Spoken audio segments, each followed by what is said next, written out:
ठीक है, आपकी कॉल आई थी ना 15 ओके। सो आप लोगों से पहले भी मैं मिल चुका हूँ, बट फिर भी मैं अपने आप का एक बार इंट्रोडक्शन देना चाहूँगा। मेरा नाम डॉक्टर मोहित है और मैं एक नेचुरोपैथी और योगी का डॉक्टर हूँ। मुझे पतंजलि के साथ 4 साल हो गए, आत्मबोध के साथ काम करते हुए 2 साल हो गए, अलग अलग सेंटर्स पे काम किया। सो आप लोग आए तो मैनेजमेंट ने बोला कि आप थोड़ा कुछ मोटिवेशन के लिए या फिर अवेयरनेस के लिए कुछ बता सकते हैं, नेचुरोपैथी कैसे होता है, क्या काम करता है, इसका बेसिक कॉन्सेप्ट क्या होता है। तो ये जो आज का सेशन होने वाला है ये बेसिकली इसी चीज़ के बारे में है कि नेचुरोपैथी कैसे काम करता है, इसका बेसिक रोल क्या है, ये शुरुआत कैसे होती है। ठीक है, तो सेशन शुरू करने से पहले मैं आप लोगों से जानना चाहूँगा व्हाट इज़ हेल्थ। कितने लोग जानते हैं हेल्थ क्या है? आप बताइए, हेल्थ, व्हाट इज़ हेल्थ? वो तो है, हेल्थ इज़ वेल्थ। पर बेसिक एक्चुअल में हेल्थ क्या है? किसको बोलते हैं कि कोई हेल्दी है? कि एक सर्टेन एज में आपकी जो बॉडी है हाँ। जिस कंडीशन में होनी चाहिए, if you are having that you are healthy, you have health. Right, correct. आप बताइए। ठीक है, तो according to WHO health is physical, mental और सोशल वेल बीइंग। ऐसा नहीं है कि किसी को कोई डिजीज़ नहीं है मतलब वो हेल्दी है। ठीक है, उसका फिजिकल स्टेट भी अच्छा होना चाहिए, फिजिकली उसको कोई डिजीज़ नहीं होना चाहिए, मेंटली भी उनको हेल्दी रहना चाहिए, मतलब उनके इमोशंस कंट्रोल में होने चाहिए, बहुत ज़्यादा एग्रेशन नहीं होना चाहिए, तभी हम उनको हेल्दी कंसिडर करेंगे। साथ साथ में वो सोशल भी होना चाहिए, एंटी सोशल बिहेवियर नहीं होना चाहिए। तो ऐसी पर्सनालिटी को हम हेल्दी कंसिडर करते हैं। ठीक है, तो जब हम 3 एस्पेक्ट पे बात करते हैं हेल्थ को लेके, तो हम किसी एक एस्पेक्ट को नहीं देख सकते कि सिर्फ हम फिजिकल बॉडी को देख रहे हैं, मेंटली हम नहीं सोच रहे हैं, सोशली हम नहीं सोच रहे कि हम कैसे बिहेव कर रहे हैं। तो इसका ये नहीं कि हम हेल्दी हो गए। ठीक है, तो जब बात करते हैं नेचुरोपैथी की, हेल्थ की बात करते हैं, तो हमको ये भी समझना चाहिए कि डिजीज़ क्या होता है। ठीक है, बीमारी होती क्या है और बीमारी शुरू कैसे होती है। बेसिकली हर बीमारी का एक रूट कोज होता है, कहीं से भी उस रूट कोज का स्टार्टअप होता है, वो स्टार्ट होता है और आगे चल के धीरे धीरे धीरे over the period of time वो बिल्डअप होने लगता है। ठीक है, तो जो रूट कोज का स्टार्टिंग होता है, कोई भी बीमारी सबसे पहली चीज़ होती है कि वो बिल्ड होने लगेगी, तो सबसे पहली चीज़ होती है वायलेशन ऑफ नेचर्स लॉ। इसके बारे में बताता हूँ मैं। सॉरी हाँ, मेरी राइटिंग बहुत अच्छी नहीं है, डॉक्टर हूँ ना। ठीक है, तो वायलेशन ऑफ नेचर्स लॉ मतलब कि प्रकृति ने हर एक के लिए नियम बनाए हुए हैं। ठीक है, रूल्स होते हैं नेचर्स के, अगर हम उन रूल्स को फॉलो करते, उन रूल्स के हिसाब से चलते, तो हमारी बॉडी हेल्दी रहेगी, हमारा वाइटल पावर अच्छा रहेगा। ठीक है, अब रूल्स जैसे प्रकृति ने सबका टाइम डिसाइड किया है कि उल्लू जो है वो रात को जगेगा, इंसान का टाइम होता है कि वो रात को सोएगा। इससे क्या होता है ना कि बॉडी के अंदर एक सेट ऑफ हार्मोन्स होते हैं। जब हम सोते हैं तो बॉडी के अंदर एक मेलेटोनिन हार्मोन सिक्रेट होता है। ठीक है, जब ये मेलेटोनिन हार्मोन सिक्रेट होता है तो ये बॉडी के अंदर हीलिंग प्रोसेस करवाता है। जो दिन भर डैमेज हुई है बॉडी स्ट्रेस की वजह से या कुछ ट्रॉमा की वजह से, दिन भर की एक्टिविटी की वजह से, तो ये रात में वो बॉडी रिकवर होती है। ठीक है, अब कोई सोता नहीं है टाइम पे, या फिर कभी कभी होगा चलेगा, लेकिन अगर लंबे पीरियड ऑफ टाइम तक उनका लाइफ स्टाइल ही ऐसा है कि रात को 4 बजे सो रहे, रात क्या वो तो सुबह ही हो जाती है 4 बजे, तो अगर 4 बजे सो रहे, तो ये जो हीलिंग प्रोसेस होता है ना, जो बॉडी का रिकवरी फेज होता है, वो गायब हो जाता है। अब वो एक दिन में आपको अफेक्ट नहीं करेगा, लेकिन over the period of time 1 साल, 2 साल, 1.5 साल, फिर वो आपकी बॉडी के अंदर कहीं ना कहीं अफेक्ट करेगा। उससे क्या होगा, जब आपने वायलेशन किया नेचर्स के लॉ का, तो उससे जो आपका डिक्रीज्ड वाइटलिटी। अब वाइटलिटी क्या होता है, हर एक की बॉडी में एक वाइटल फोर्स है, हिंदी में बोले तो जीवनी शक्ति। ठीक है, एक बेसिक इंस्टिंक्ट होता है कि बॉडी अपने आप को एडजस्ट करती है नेचर के साथ में। ठीक है, जैसे किसी को ठंड लगती है तो बॉडी कांपने लग जाती है। ठीक है, गर्मी लगती है तो पसीना आता है, तो ये सब क्या है, बॉडी का वाइटल फोर्स है, अपने आप को जीवित रखने की कैपेसिटी। जब नेचर्स के लॉ जो होते हैं, मतलब कि गलत लाइफस्टाइल होता है, तो ये वाइटल फोर्स हमारा कम हो जाता है। ठीक है, अब जब ये वाइटल फोर्स कम हुआ तो बॉडी के अंदर क्या होगा, तब बॉडी के अंदर क्या होगा, जो ब्लड एंड लिम्फ होते हैं, मतलब जो ब्लड सर्कुलेशन होता है और लिम्फ सर्कुलेशन बॉडी के अंदर होता है, इसका एबनॉर्मल कंपोजिशन हो जाता है, मतलब ये डिस्टर्ब होने लग जाते हैं। एग्जाम्पल के तौर पे जैसे डायबिटीज़ हुआ, तो डायबिटीज़ में क्या होता है, ग्लूकोज लेवल बढ़ रहा है, तो एक सर्टेन अमाउंट में बॉडी के अंदर हर एक चीज़ होती है, लेकिन उसका लेवल अगर बढ़ रहा है या उस रेंज से कम हो रहा है तो उसको बोलते हैं एबनॉर्मल कंपोजिशन। ठीक है, और ये एबनॉर्मल कंपोजिशन क्या करता है, बॉडी के अंदर बीमारी कॉज करवाता है। जैसे ग्लूकोज बढ़ गया, फैटी एसिड बढ़ गया, कोलेस्ट्रॉल बढ़ गया जिसको बोलते हैं, तो ये क्या हुआ कि बीमारी का रूप आने लगा। तो शुरुआत कहाँ से हुई बीमारी की, यहाँ से, और हम क्या ट्रीट करते हैं, ये। तो ट्रीटमेंट पूरा हुआ क्या, नहीं हुआ। जब तक ट्रीटमेंट पूरा नहीं होता, कब तक नहीं होता, जब तक आप उसके रूट कॉज पे ना जाएं, उसकी तह तक ना जाए, उसकी जड़ तक ना जाए।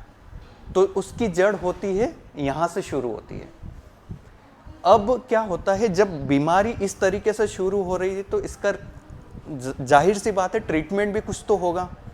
तो सबसे पहला ट्रीटमेंट शुरू होता है जहाँ से बीमारी की शुरुआत हुई ना, वहीं पे रिटर्न टू नेचर, मतलब प्रकृति की ही तरफ हमको वापस जाना है। जो हमारा रूटीन होना चाहिए, एक ह्यूमन बीइंग का रूटीन होना चाहिए, उसकी तरफ वापस जाना। जब रिटर्न टू नेचर जाएंगे तभी वो बॉडी से बीमारी धीरे धीरे करके निकलने लगेगी। और इस तरीके से जब बॉडी से बीमारी निकलती तो इसको क्योर बोलते हैं, ट्रीटमेंट नहीं बोलते। There is a difference between treatment and cure. Treatment मतलब कि आप उस चीज़ को मैनेज कर रहे हैं। जैसे फॉर एग्जांपल किसी को डायबिटीज़ हुआ, उसको मेटफॉर्मिन दे दी, डायबिटिक ड्रग दिया, वो क्या करेगा, उस ब्लड शुगर लेवल को बस मेंटेन करेगा, उसको ठीक नहीं करेगा। लेकिन जब आप रिटर्न टू नेचर जाते हैं, अपना लाइफ स्टाइल चेंज करते हैं, तो ये उस चीज़ को रिवर्स करने में मदद करता है। ठीक है, अब क्या होता है, जब रिटर्न टू नेचर हुए, हमने अपना लाइफ स्टाइल चेंजेस किया। जब लाइफ स्टाइल चेंजेस किया तो वाइटलिटी फिर से बॉडी के अंदर बढ़ने लगती है। और वाइटलिटी बॉडी के अंदर बढ़ती है तो जब ये टॉक्सिन्स जो ब्लड और लिम्फ के अंदर एक्यूमुलेट हुए हैं, ये टॉक्सिन बॉडी से धीरे धीरे निकलने लगते हैं। ठीक है, अब बॉडी के अंदर जैसे ग्लूकोज हुआ, एक्सेस अमाउंट में हुआ, वो टॉक्सिन है। कोई भी चीज़ जो एक्सेस में हो, चाहे वो फिजिकली हो या एक्सेस थॉट, वो भी एक तरीके से टॉक्सिन है। ठीक है, कोई रिपीटेड ओवर थिंकिंग कर रहा है या ग्लूकोज लेवल बढ़ा हुआ है, कोलेस्ट्रॉल लेवल बढ़ा हुआ है, यूरिक एसिड लेवल बढ़ा है, तो ये सब बॉडी के लिए टॉक्सिन है। एक सर्टेन अमाउंट तक ठीक है, लेकिन उससे बढ़ेंगे तो ये फिर दूसरी बीमारियां और दूसरे कॉम्प्लिकेशंस होने लगेंगे। ठीक है, अब क्या है, रिटर्न टू नेचर। अब टॉक्सिन्स को कैसे निकालें। ठीक है, तो बॉडी के अंदर ऐसा नहीं है कि आप नेचुरोपैथी के ट्रीटमेंट करोगे तभी बॉडी से टॉक्सिन निकलेंगे, आयुर्वेदा के ट्रीटमेंट करोगे तभी बॉडी से टॉक्सिन निकलेंगे। ठीक, ये हेल्प करते हैं, लेकिन हमारी बॉडी खुद इतनी सेंसिबल है कि ये इन सारे टॉक्सिन्स को निकाल सकती है। ज़रूरत है हमको उसको एक सही रास्ता दिखाने की। ठीक है, बॉडी के अंदर 4 चैनल्स होते हैं जहाँ से गंदगी बाहर निकलती है। एक होता है बोवेल, मतलब जब फ्रेश होते हैं, ब्लेडर जब यूरिन पास करते हैं, ठीक है, स्किन जब पसीना निकलता है, और लंग्स जब हम सांस लेते हैं, कार्बन डाइऑक्साइड बाहर निकलता है। तो ये 4 रास्ते होते, इन्हीं 4 रास्तों से ही गंदगी बाहर निकलती है। मतलब भगवान देखो कितने सेंसिबल थे, उनको पता था इंसान है गड़बड़ी करेगा, डालने का एक रास्ता दिया गंदगी को और निकालने के 4 रास्ते, क्योंकि वो एक रास्ते से इतनी गंदगी ले लेगा कि उसको 4 रास्ते लगेंगे निकालने के लिए। तो बेसिकली जब टॉक्सिन से, अब नेचुरोपैथी आयुर्वेद कैसे काम करता है, इन 4 रास्तों को हम एक्टिवेट करते हैं। पसीने के द्वारा आपकी गंदगी को बाहर निकालते हैं, मोशन के द्वारा आपकी गंदगी को बाहर निकालते हैं, और बॉडी के टॉक्सिन निकलने की कुछ स्टेप्स होती है। उसमें सबसे पहली स्टेप होती है गट क्लीनिंग। ठीक है, और सबसे ज़्यादा टॉक्सिन एक्यूमुलेट भी यहीं होते हैं फीकल मैटर के इसमें। तो जो गट की क्लीनिंग होती है वो सबसे पहली ज़रूरत है। बोलते हैं ना कि हर बीमारी की जड़ पेट होता है, वो इसीलिए बोलते हैं क्योंकि यहाँ पर सबसे ज़्यादा गंदगी इकट्ठी होती है। तो जब आप आते हैं नेचुरोपैथी में तो हम सबसे पहली चीज़ करते हैं एनिमा देते हैं, बस्ती देते हैं, शंख प्रक्षालन करवाते हैं, कोलोन हाइड्रोथेरेपी करवाते हैं। ये चीज़ें क्या करती है, आपके गट को क्लीन करती है। अब गट क्लीन हो गया, पेट साफ हो गया, तो हमने पहली स्टेप को क्रॉस किया। अब क्या आएगा, सेकंड स्टेप आएगा ब्लड क्लीनिंग। गट के बाद आएगा ब्लड, ठीक है। अब ब्लड प्यूरिफाई होना भी ज़रूरी है क्योंकि ब्लड ही बॉडी के अंदर एक ऐसी चीज़ है जो सब्सटेंसेस को, मतलब कोई भी चीज़ हुआ उसको एक जगह से दूसरी जगह, एक ऑर्गन से दूसरे ऑर्गन तक कैरी करता है, ठीक है। तो जब ब्लड प्यूरिफाई होगा तभी आगे की स्टेप तक हम पहुँचेंगे। तो ब्लड को प्यूरिफाई कैसे कर सकते हैं? ब्लड को प्यूरिफाई करने के लिए सबसे इम्पोर्टेंट चीज़ है आपका डाइट, ठीक है। बोलते हैं ना कि डाइट डाइट डाइट डाइट, क्यों बोलते हैं? क्योंकि ब्लड प्यूरिफायर है। जितना आप गंदगी खाएंगे, गंदगी in the sense package food खाएंगे, जितना आप टोबैको, स्मोकिंग, टी, कॉफ़ी, इन चीज़ों का ज़्यादा से ज़्यादा कंजप्शन करेंगे या फिर आपका प्रॉपर रूटीन नहीं रहेगा, तो ये ब्लड के अंदर टॉक्सिन बिल्डअप होने लगता है, ठीक है। जब ब्लड प्यूरिफाई हुआ मसाज थेरेपी के साथ, हाइड्रोथेरेपी के साथ, मैनिपुलेटिव थेरेपी के साथ, तब नेक्स्ट स्टेप आती है सेल्यूलर क्लींजिंग, ठीक है। अब हमने एनिमा, बस्ती ये सब किया, उसके बाद हम यहाँ पर जितने भी स्वास्थ्य साधक आते हैं उनको एक स्ट्रिक्ट डाइट पे रखते हैं। शुरुआत में वो कंप्लेन करते हैं अच्छा नहीं लग रहा है, खाने का मन नहीं कर रहा है क्योंकि नमक कम होता है उसमें। तो ये ज़रूरी होता है क्योंकि जब तक ये चीज़ हम इम्प्लीमेंट यहाँ नहीं करेंगे, यहाँ स्ट्रिक्ट एनवायरनमेंट नहीं रखेंगे, तब ये सिर्फ एक हॉस्पिटल नहीं है, ये एक आप समझिए स्कूल भी है आपके लिए। यहाँ पर आपको ठीक तो करते, साथ साथ में आपको एजुकेट भी करते कि आपका घर पर कैसे होना चाहिए लाइफस्टाइल। क्योंकि अगर घर पर गड़बड़ी करी तो फिर आपको वही उसी जगह पहुँच जाओगे जहाँ से निकले हो, ठीक है। तो ये गट क्लीनिंग हो गया, ब्लड क्लीनिंग। अब आता है सेल क्लीनिंग। ब्लड क्लीन हो गया, हमारी बॉडी के अंदर करोड़ों अरबों सेल्स होती है, कोशिकाएं होती है, और ये ग्रुप ऑफ कोशिकाएं ऑर्गन बनाते हैं, ये अपना अपना काम करती है। अब एग्जाम्पल के तौर पे समझते हैं, जैसे ये रूम है, ये एक कोशिका है, ठीक है। अभी यहाँ पर काम क्या हो रहा है, मैं बात कर रहा हूँ, आप लोग सुन रहे हैं, समझ रहे, ब्रेकफास्ट हो रहा है, सारी चीज़ें, ये नॉर्मल फंक्शनिंग है इस रूम की। अब सपोज यही चीज़ चलती रहे बार बार बार बार बार बार, तो क्या होगा, एक तो भीड़ भी बढ़ेगी, ज़्यादा लोग आ जाएंगे, गंदगी भी होगी, पसीना भी आने लगेगा, और वहीं पे अगर डेंटिंग पेंटिंग का काम भी उसी टाइम पे शुरू कर दें तो क्या होगा, हम अपना काम अच्छे से नहीं कर पाएंगे, ठीक है। ये सेल के अंदर भी ऐसे ही होता है, ये नॉर्मल प्रोसेस है। अब इसको क्लीनिंग करना है, मतलब हमको फिर से कोई काम शुरू करना है, तो इस रूम को हम पहले क्लीन करेंगे, तब नेक्स्ट डे की शुरुआत करेंगे।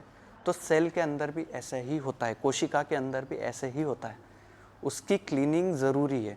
जब सेल फंक्शनिंग करती है तो उसका जो एंड प्रोडक्ट होता है, काफ़ी सारे एंड प्रोडक्ट होते हैं जो टॉक्सिन्स होते हैं, जैसे फ्री रेडिकल लास्ट में बनते हैं। फ्री रेडिकल मतलब कि एक तरीके से ऑक्सीडेटिव स्ट्रेस सेल के अंदर कॉज करा, मतलब कि एक तरीके से आप टॉक्सिन कंसिडर करो उसको। और भी मेटाबोलाइट्स होते हैं जिसके एंड प्रोडक्ट होते हैं।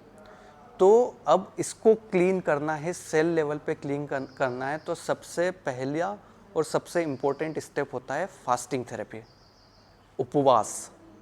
जब इंसान उपवास करता है, व्यक्ति उपवास करता है, तभी जाके उस सेल्यूलर लेवल पे क्लींजिंग होती है। क्यों? क्योंकि तब बॉडी को, तब सेल्स को टाइम मिलता है अपने आप को फिर से रेजुविनेट करने का, ठीक है। तो बेसिकली जो ये सेटअप है, नेचुरोपैथी हुआ, पंचकर्मा हुआ, थोड़ा समय लगता है आपका, ज़्यादा से ज़्यादा इसके अंदर इन्वॉल्वमेंट लगता है। क्यों? क्योंकि आपकी बॉडी है, हम आपको ट्रेन कर रहे हैं, आपको सिखा रहे हैं। जो आपने सालों तक गड़बड़ी करी है, सालों तक गलतियाँ हुई है, छोटी छोटी चीज़ होती है, वो लंबे समय में कन्वर्ट हो जाती है बीमारी में। कल भी मैंने एग्जाम्पल दिया था, जैसे सपोज़ बहुत सारे लोग होते हैं, उनको आदत होती है जब उठते हैं तो वो सीधा उठते हैं, ऐसे करके सीधे उठ जाते हैं। अब ये एक दिन में कुछ नहीं होगा, 2 दिन में कुछ नहीं होगा, 1 महीने में भी कुछ नहीं होगा, 1 साल में भी कुछ नहीं होगा, पर over the period of time यही सेम एक्टिविटी हम करेंगे तो ये क्या, फिर बैक पेन होने लग जाता है। और हम सोचते रहते हैं ये बैक पेन हो क्यों रहा है। अब ट्रीटमेंट क्या होगा, पेन किलर खाएंगे। जड़ क्या है, हमारा गलत एक्टिविटी, गलत पोस्चर, ठीक है। तो ये बेसिकली ये सेशन इसीलिए था कि आप लोगों को अवेयर करें, आप लोग इन्फ्लुएंसर से आप अपनी ऑडियंस तक ये बातों को पहुंचाएं, खुद के लिए भी आप इन चीज़ों को फॉलो करें, अपने फैमिली मेम्बर्स के लिए घर जाएं तो बताएं कि किस तरीके से चीज़ें होती है, क्या होता है, ताकि ज़्यादा से ज़्यादा लोग अवेयर हो इन चीज़ों के बारे में।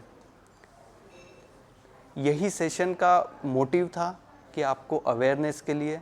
और इन बीच में अगर किसी को कोई डाउट लग रहा है, कोई चीज़ ऐसे क्वेश्चन है तो यू कैन आस्क। किसी को कुछ पूछना है? हाँ जी, वर्किंग इन नाइट शिफ्ट, हाँ बिल्कुल ठीक है। देखिए ऐसे में क्या होता है कि अगर सपोज 4 पहिए है या 4 पैर है किसी चीज़ के, अगर वो एक पैर गड़बड़ी हो रहा है तो आपको बाकी की 3 चीज़ों को स्ट्रॉन्ग करना पड़ेगा, समझ रहे हैं? ठीक है, आपका शिफ्ट गड़बड़ हुआ, लेकिन उस शिफ्ट के साथ आपको दूसरी चीज़ों को ठीक करना पड़ेगा, वरना क्या होती है ना, वो चीज़ें बिल्डअप होती हैं। अब बोलते हैं कि टोबैको से कैंसर होता है, नहीं होता है। सिर्फ टोबैको से कैंसर नहीं होता है। अगर सिर्फ टोबैको से कैंसर होता तो फीमेल्स को जो ब्रेस्ट कैंसर होता है, ovarian cancer, most of the females तो कंज्यूम नहीं करती है, तो उनको नहीं होना चाहिए। लेकिन सिर्फ टोबैको से नहीं होता, इसका ये मतलब नहीं कि टोबैको से नहीं होता, दोनों में डिफरेंस है। मल्टीपल चीज़ें होती हैं। अब वो कौन कौन सी चीज़ें बिल्डअप हो गई और वो साथ में मिलके एग्रेवेट हो गया, आपको पता नहीं। इसलिए जितने भी रिस्क फैक्टर है हम अवॉइड करने के लिए बोलते हैं कि आप इस रिस्क फैक्टर को भी अवॉइड करो, आप इस रिस्क फैक्टर को भी अवॉइड करो, ठीक है। तो एक चीज़ से ना तो ट्रीटमेंट होता है, ना सिर्फ एक चीज़ से बीमारी होती है, उसके लिए मल्टीपल। अब एग्जाम्पल लेते हैं कोविड का। एक वायरस है, वायरस बीमारी करवाता है, ये सबको पता है, ठीक है। वायरस से बीमारी हुई, ये सबको पता है। अगर सिर्फ वायरस से बीमारी होती तो जितने लोगों को कोविड हुआ था सब लोगों को मरना चाहिए था। ऐसा हुआ क्या? नहीं हुआ। कुछ लोगों को कोविड हुआ, कुछ लोगों को काफ़ी सीवियर हुआ, कुछ लोगों की जान भी गई, कुछ लोगों को थोड़े से सिम्टम आए और कुछ लोगों को कुछ नहीं हुआ। तो ऐसी कंडीशन में क्या होता है, ये बॉडी की कंडीशनिंग होती है आपकी, कि आपने अपनी बॉडी को कैसे कंडीशन किया है। आपकी बॉडी जितना हेल्दी रहेगी उतने कम चांसेस होंगे कि आपको कोई बीमारी हो, या अगर वो बीमारी हो भी रही है तो वो आपको उस लेवल तक अफेक्ट ना करे। इसीलिए बोलते हैं prevention is better than cure. हम पैसे से सिर्फ ट्रीटमेंट खरीद सकते हैं, स्वास्थ्य नहीं खरीद सकते। किसी को डायबिटीज़ हो गया, उसके पास बहुत पैसा है तो वो क्या करेगा, मेटफॉर्मिन खरीद लेगा, अच्छा कंपनी का खरीद लेगा। उससे ये थोड़ी ना कि वो पैसे देकर उसके डायबिटीज़ को ठीक कर लेगा।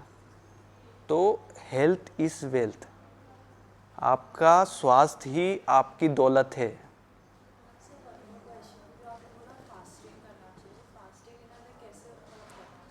बेसिकली देखिए, जब हम मेडिकेटेड फास्टिंग का इंडिया के अंदर बहुत पुराना हिस्ट्री रहा हुआ है और हर धर्म में फास्टिंग को फॉलो करते हैं, सबका अपना अपना तरीका है करने का, लेकिन वो होता है रिलीजियस फास्टिंग, ठीक है। एक होता है पॉलिटिकल फास्टिंग। पॉलिटिकल फास्टिंग मतलब कि ये जो नेता लोग करते हैं, हंगर स्ट्राइक पर बैठ गए, जब तक उनकी मांग पूरी नहीं होगी तब तक वो फास्टिंग पे रहेंगे। एक होता है medicated fasting, medically treatment purpose से हम फास्टिंग करवाते हैं, ठीक है। 2016 में एक रिसर्च हुआ था ऑटोफेगी के ऊपर, ठीक है। जापानीज साइंटिस्ट थे योशिनोरी, उन्होंने ऑटोफेगी तो पहले से बॉडी में होता था, बट उन्होंने डिस्कवर किया था कि ये बॉडी के अंदर इनिशिएट कैसे होता है। अब उसमें क्या पता लगा था कि जब बॉडी को हम ग्लूकोज डिप्राइव मीडियम में रखते हैं, लेस प्रोटीन मीडियम पे रखते हैं, तब बॉडी के अंदर ऑटोफेगी मैकेनिज्म स्टार्ट होता है। ऑटोफेगी मतलब कि आपकी कोशिकाएं, जो शरीर के अंदर गंदी कोशिकाएं, जो डिजीज्ड कोशिकाएं, जो खराब हो चुकी हैं, जो आपकी बॉडी में आगे चल के कैंसर कोज करवा सकती है, उनको किल करके वहाँ से एनर्जी अपटेक करना। ठीक है, तो ऑटोफेगी मैकेनिज्म कब स्टार्ट होता है? एक तो इंटरमिटेंट जब फास्टिंग करते हैं या फास्टिंग करते, तब बॉडी के अंदर वो मैकेनिज्म स्टार्ट होता है। अब फास्टिंग करने का तरीका होता है, ठीक है, ये इंडिविजुअल टू इंडिविजुअल डिपेंड करता है, उनकी क्या कंडीशन है। मतलब ऐसा कोई थंब रूल नहीं है कि इस तरीके से सबको उपवास करवाएं। हो सकता है किसी को डायबिटीज़ हो सकता है किसी को बहुत ज़्यादा हाइपर एसिडिटी हो सकता है किसी को जॉइंट पेन हो सकता है किसी का विल पावर कम हो। ठीक है, तो एक थंब रूल नहीं है, बट ये है कि अगर आपको फास्टिंग करना है मेडिकेटेड वे में, तो उसके लिए आपको बॉडी को ट्रेन करना पड़ेगा, और ट्रेनिंग यहाँ से शुरू होती है।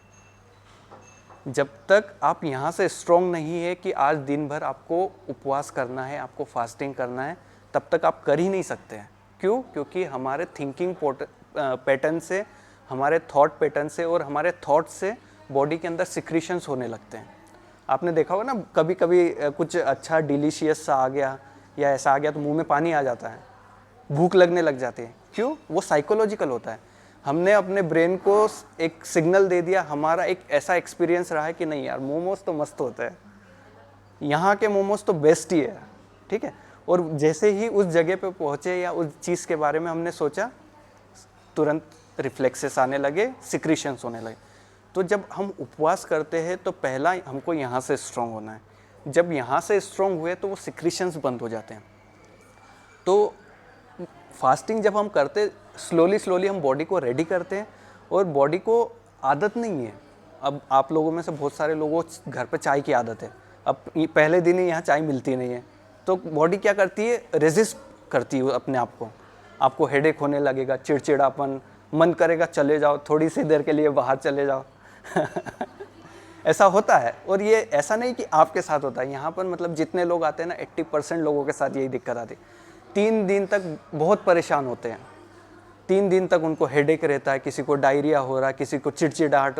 3 दिन तो उनका एक्सपीरियंस अच्छा नहीं होता। इसीलिए हम सजेस्ट करते हैं कम से कम 7 दिन के लिए आओ, ताकि वो 3 दिन का जो आपका एडजस्टमेंट पीरियड है ना, वो निकल जाए। ठीक है, तो फास्टिंग को शुरू भी एक तरीके से किया जाता है। हाँ बिल्कुल डिपेंड करता है। देखो, फिर मैं बोल रहा हूँ, उसके लिए मैं सजेस्ट करूँगा तो आपसे बात करके सजेस्ट करूँगा कि आपको कौन सी फास्टिंग करनी है, आपको किस मेडिकेटेड वाटर पे करनी है, आपको जूस फास्टिंग सही रहेगा, आपको वाटर फास्टिंग सही रहेगा, फ्रूट फास्टिंग सही रहेगा, मोनो डाइट अच्छा रहेगा, या फिर इंटरमिटेंट अच्छा रहेगा, वो डिपेंड करता है। अभी मैं इन जनरल नहीं बोल सकता, लेकिन हाँ, अलग अलग तरीके होते हैं फास्टिंग के। जूस फास्टिंग होता है, रॉ डाइट फास्टिंग होता है, वाटर, सबके अपने अपने इफेक्ट हैं। सबके लिए सब चीज़ नहीं है, पर्सनलाइज चीज़ें हैं। बहुत सारे लोग कंप्लेन करते हैं, इसको तो ये मसाज लगी, मुझे ये क्यों नहीं लगी। उनका बॉडी टाइप अलग है, उनकी कंडीशन अलग है, तभी वो चीज़ डिफ्रेंशिएट करी है। ठीक है, तो होपफुली आप लोगों को काफ़ी कुछ नया कुछ जानने को मिला होगा, और आई होप इन चीज़ों को आप एटलीस्ट 20, 30, 40% फॉलो करें अपने लाइफस्टाइल में, ताकि आप आगे तक हेल्दी रहें। कोई भी आने वाली जो लाइफस्टाइल डिसऑर्डर्स होते हैं, बीपी, शुगर, मोटापा, अर्थराइटिस, इन बीमारियों से बचे रहें। यही मोटिव था हमारा। होपफुली आज का भी अभी और सेशंस होने वाले हैं आगे, तो उनमें भी और कुछ चीज़ें जानने को मिलेगी आपको। ठीक है, अभी टाइम हमको इतना ही परमिट करता है, वरना मन कर रहा था और बात करने का। ठीक, ओके। बाकी और कोई क्वेश्चन हो, कुछ जानना हो, तो आई एम अवेलेबल 9 to 6, आप आकर मिल सकते हैं, बात कर सकते हैं। ठीक है, ओम जी, ओम जी, ठीक, ओम जी।